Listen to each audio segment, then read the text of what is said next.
Watu 10 wameuawa wakiwemo wanafunzi 7 na mwalimu mmoja katika tukio la kusikitisha la shambulio la risasi lilotokea katika shule ya sekondari Borge mjini Graz, Austria. Mshambuliaji ambaye alifahamika kwa jina la Atta mwenye umri wa miaka 21 na aliyekuwa mwanafunzi wa zamani wa shule hiyo alijipiga risasi na kujiua baada ya kutekeleza mauaji hayo. Tukio hilo lilitokea majira ya saa 4 asubuhi kwa saa za Austria, ambapo Atta alifyatua risasi akiwa na silaha 2, bastola Glock pamoja na bunduki ya shotgun alizozimiliki kihalali.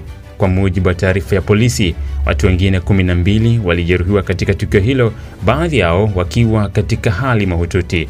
Maafisa wa usalama walifika haraka eneo la tukio, huku zaidi ya polisi 300 na vikosi maalum vya kuzuia ugaidi wakihusika katika operesheni ya kulinda shule hiyo.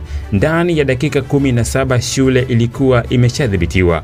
Wahanga wa tukio hilo walihamishwa katika hospitali mbalimbali karibu na eneo hilo, huku ukumbi mmoja shule hiyo ukitumika kama kituo cha dharura cha huduma za kwanza. Kwa mujibu wa uchunguzi wa awali, Atta aliacha barua ya kujiua nyumbani kwake, ambapo alionekana kuathiriwa na matatizo ya kiakili pamoja na kumbukumbu za unyanyasaji wa kijinsia na kisaikolojia aliyofanyiwa alipokuwa mwanafunzi. Hata hivyo, alikuwa hana rekodi yoyote ya uhalifu na aliruhusiwa kumiliki silaha kihalali. Katika hotuba yake kwa taifa, Chancellor wa Austria Christian Stocker alilaani tukio hilo na kulitaja kuwa janga la kitaifa.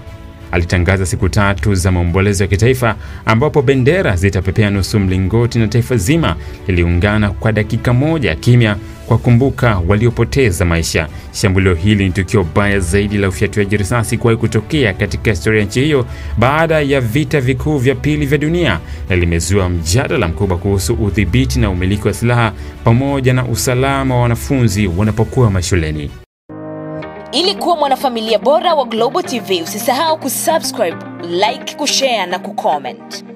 Baada ya kusubscribe, bonyeza alama ya kengele ili kupata taarifa kwa kila video inayopanda Global TV Online.